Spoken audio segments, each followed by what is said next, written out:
What's up, agents? It's Dwerewolf Gaming back in action. Today, agents, I'm bringing you an Armor Regeneration build that thrives under pressure. Whether you're running Climax Missions or tackling legendary content, this setup keeps your armor constantly rebuilding, letting you push through waves of enemies like an unstoppable force. It's durable, it's powerful, and it's built to outlast everything the season throws at you. So let's break down the gear and the talents and how to maximize armor regeneration while those enemies try and fail to slow you down. Alright, agents, as many of you are aware, Tuesday, November 11th, the Climax mission will be available for us to tackle. And with that being said, there will be many enemies that are bullet sponges, and those enemies also hit pretty hard as well. With that being said, this build, I've shown you many different variations of this build, and it is one of my favorite builds to use, agents, especially when playing heroic content or anything higher, because this build does amazing damage and has a lot of survivability. Now, in the gameplay right now, I do have the Golden Bullet event active, agents, but if you stick around, I will give you gameplay without any seasonal or global events taking place, because as you know, my builds that I create, agents, they always work and they don't need any seasonal or global modifiers to work. With that being said, I do want to give a big thank you to everyone that continues to support me on the channel, and especially those who always have something positive to say. All right, so the star of the show is the Lead Assault Rifle. This gun is amazing, agents, primarily because of the talent. Now, as far as the core stats, keep in mind I do have stacks from the mental backpack, so it will make a difference in that total core damage. But if you pay attention to the gun, I do have a weapon expertise of 30%, so keep that in mind if we do put this build together, agents. Your watch needs to be at least level 1000 to be at the baseline. I'm doing the same amount of damage that you see me doing in the gameplay, and your weapon expertise will play a part as well. As far as the core attributes, it is fully maxed out with 10% damage to target out of cover. The weapon handling on this gun is amazing as well. And the talent that comes in this gun that truly stands out is called Perfect Streamline. This increases weapon damage by 47% when those skills are on cooldown. The mods I do have is 5% critical hit chance plus 15 rounds, 10% and 10% critical hit damage mods. Keep in mind, you cannot use your skills. If you do, you will lose that 47% increase in weapon damage. All right, the second area we did go with the Scorpio shotgun. Overall, just an amazing weapon to slow those enemies down. I do have a weapon expertise on 30% on this weapon as well, and the core attributes is maxed out with 10% damage to target out of cover. As far as weapon handling, it is horrible on this gun, but we primarily was using this weapon for the talent. The talent is called Septic Shock, and basically shooting a target applies stacks of venom, which lasts for 10 seconds. Increasing stacks adds more severe debuffs to the targets. At 2 stacks, you apply poison. 4 stacks, you disorient. At 6 stacks, you shock. And at 9 stacks, targets take additional 20% damage from all sources, but the stacks no longer occur. Keep in mind, the duration of the status effects is based on the amount of pellets that actually hit the target. As far as the mods that come in as weapon agents, you cannot change the mods. 10% increase in reload speed, 10% critical hit chance, 10% weapon handling, and 10% stability. For the sidearm agents, we did go with the quick step, which you can obtain right now. And the talent is why we use this weapon. It's called sport mode. It basically increases movement speed by 20%. Keep in mind, you cannot stack any movement talents on this weapon though. All right, so let's take a look at our weapon stats. As you can see, agents, we do have a weapon damage of 164,042, critical hit chance of 57% with 113% critical hit damage. We do have a headshot damage of 85% with 21% health damage. Let's take a look at the armor. And we do have room for improvement on the armor. We are sitting right there at 1,765,656 armor with 176,566 armor on the kill. As you can see, our armor regeneration is right there at 123,596. That is amazing, agents. A lot of survivability and also amazing armor regeneration as well. And we do have a max health of 561,000. And keep in mind, that is with the memento stacks. I wanted to show you that while we had memento stacks. All right, no seasonal or global modifiers will be used on the second part of this gameplay. And as far as this build, agents, we will be wearing the Gilligard set, which gives you 5% increase in total armor, 60% increase in health, and 2% armor regeneration. For the core attribute, we did have weapon damage, and the attributes on this build, we'll be going for all critical hit chance, all critical hit damage. This is the name mask, the chill out mask. So if you don't have it, agents, just use any Gilligard mask that you have, and but you can form for this mask as of right now. For the chest, it is the second piece of the Gilligard set. For the core attribute, we do have armor core, and again, those attributes we're going for critical hit chance or critical hit damage. The talent we do have a roll on it is called Ability, and critical hits increase total weapon damage by 1% for 10 seconds. This stacks at the 20 times. When you get up 20 stacks, you basically be at the 20% increase in weapon damage. All right, another option you could have used on this build, agents, that I do enjoy using from time to time, is the Intimidate talent. And while you have bonus armor, you gain 1 stack each second up to a max of 9. Each stack increases weapon damage by 4% to enemies within 10 meters. So you have to be within 10 meters, and when you get all 9 stacks, you'll be at a 36% increase in weapon damage. This was another option, but keep in mind you do have to be within 10 meters of those enemies whenever you're using that talent. All right, the holster was the third piece of the Gila Guard set, and we did have an armor core for the core attribute, and again the attributes were critical hit chance or critical hit damage. All right, so the Emperor's Guard knee pads is what we will be utilizing as well. It is a part of the Murakami set, which gives us 15% increase in skill duration.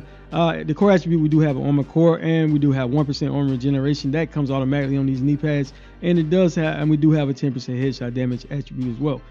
All right, so we do have the Bellstone armor, one piece of that as well, which gives us 1% armor regeneration for the core attribute. We do have an armor core, and again, the attributes is going for critical hit chance and critical hit damage.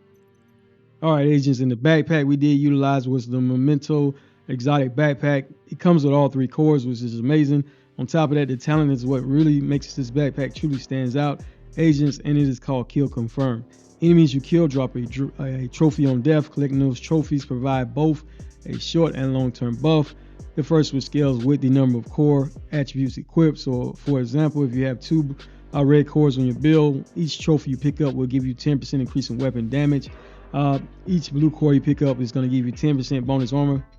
That is determined by the number of blue cores you have on a build, and also each trophy you pick up will give you 5% skill efficiency, and that is also determined by the number of yellow cores you have on your build. All right, for every trophy collected, you gain plus 1% weapon damage and skill efficiency, and 0.1% armor regeneration for 300 seconds. When you do have a maximum of 30 stacks, agents, you will be at 30% skill efficiency, 30% increase in weapon damage, and 3% armor regeneration. So keep that in mind. All right, agents, so some things I want to point out on this build. When you have on all 3 pieces of the Gila Guard set, that gives you 2% armor regeneration. So let's add this up. We got 2% armor regeneration right there. Wearing 1 piece of the Emperor's Guard gives you another 1%. So now we're at 3% armor regeneration on this build. 1 piece of the Bellstone armor gives you another 1%. So now we're currently at 4% armor regeneration on this build. Now we got 4% there, and then when we take the Memento backpack, and when you do have your 30 stacks, you will be at 3% on that. So you got 3% plus the 4%. So basically on this build, we're sitting right now at 7% armor regeneration on this build. So that's just amazing. Now the base armor regeneration before we get our Memento stacks, as you can see, agents, is 70,626. So that's amazing as well, even without the stacks from the Memento. So this build is all about survival, being able to survive in any content you play within this game. Now here are another version of these knee pads that I also use as well. Instead of having the headshot damage, agents, I use the critical hit damage attribute.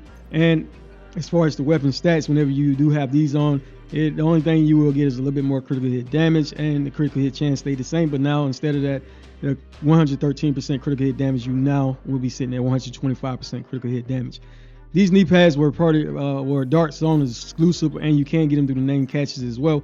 And you can still form those Warhounds, so that's why I recommend you get you still form agents right now to obtain them. All right, we did use the Crusader Shield, and we did use the Banshee Pulse in this build. The Crusader Shield agent scales with the number of blue and yellow cores you have, so I do have a 6 tier on that shield, and the Banshee Pulse agents is directly linked to using the gunner specialization.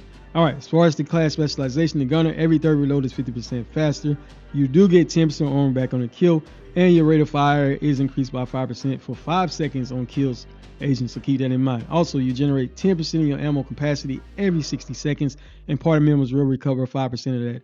Also, whenever you remain motionless for at least 1 second, you will get 10% increase in weapon handling, which is great as well. Now, one last thing, agents, I do want to say is don't forget to equip the correct weapon element to get your bonus and 15% increase in weapon, whatever weapon you're using. For this build, I am using an assault rifle and a shotgun, so I definitely I made sure that I have both of those elements equipped because it can make a difference in your build. All right, agents, and again, Tuesday, November 11th, I think it will, Monday, I want to say, will be the last day. You can farm for these items before the next update. You can get any of those Dark Zone exclusives from farming those mini Warhounds, or even farming the Houndsmen as well. You can obtain those items as well. So I do recommend you still got time, get out there and farm, obtain these items, agents, and if you so that way these items are amazing. Like I said, they are Dark Zone exclusive, so now you got you still have a little bit of time to obtain these items if you do want to obtain them. With that being said, agents, I want to point out that in the gameplay, keep in mind my watch level is greater than 1,000. So if your watch level is at least 1,000, you will have all the passes unlocked on your watch. So you will be at the baseline of doing the same damage as you see me doing. So if you should try to put this build together and you are doing less damage, if your SHD watch level is at least 1,000, that is one of the reasons why. Also, your weapon expertise level will play a part. The current max level is 30% in this game. So you have 30% additional weapon damage you can do whenever you do max out your weapon expertise. With that being said, agents, here's the gameplay without any modifiers or seasonal or global modifiers being used whatsoever. Just to show you that this build works, it's very powerful. And also, agents, I do want to point out this build would work great as well for the Climax mission, primarily because you got a lot of survivability. Some things I do want to point out, agents, that you can easily do. For example, if you use the switch and go with the Intimidate talent, then instead of using those critical hit chance or critical hit damage modifier attributes that you added to the build with mods, you can take those out and put protection from elite mods there instead.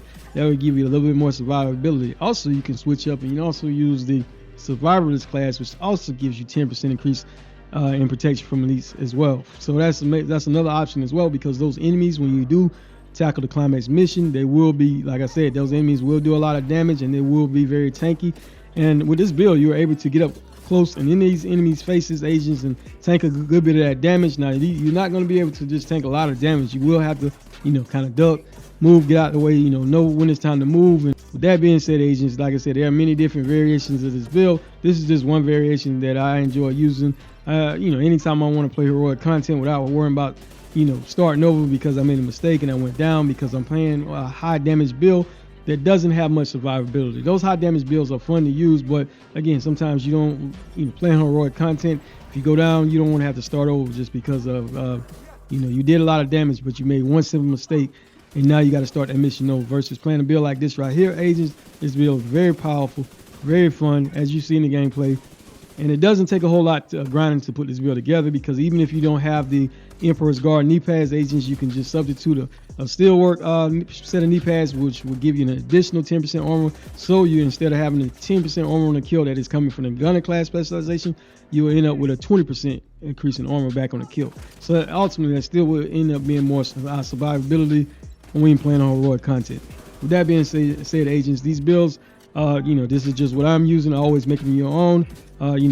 Always choose whatever works best for you and your gameplay. All right, as always, I appreciate each and every one of you for your valued time and continued support. And those who always have something positive to say, guys, really appreciate each and every one of you. Stick around for the rest of this mission. If you enjoy the content, feel free to hit like, share, and subscribe. It does not cost a thing. And also turn on the notification bell so you can stay informed whenever I do drop videos. All right, Dwerewolf out. We've got to secure that ordnance. The third rock may not be the center of our life, but so far, the only thing that can support life has been vast reaches of space. It's irrational to think that our training and sustaining life. We know that Mars has many of the elements found on Earth. Of a supernova. While no other planet or solar system sustains life, building organisms to evolve to complex living beings like you and a dying star light years away.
evidenced by these images. At one point, more than 3.8 billion years ago, the Martian surface could have been Martian exploratory craft has left evidence of the existence of water bodies as well.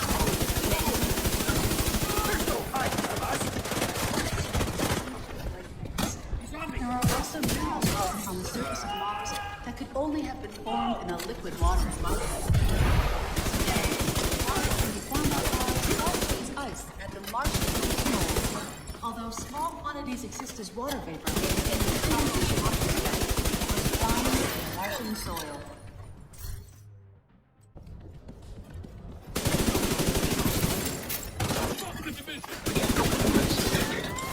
Agent, have Isaac scan the parts.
Setting a recovery team.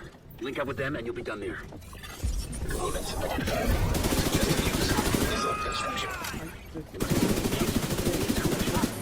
They can rig it with a warhead. Closer. They wouldn't even need a guide right house or a settlement. Kinda goes. Damn it. The salvage crew was stranded without reinforcements. They need backup.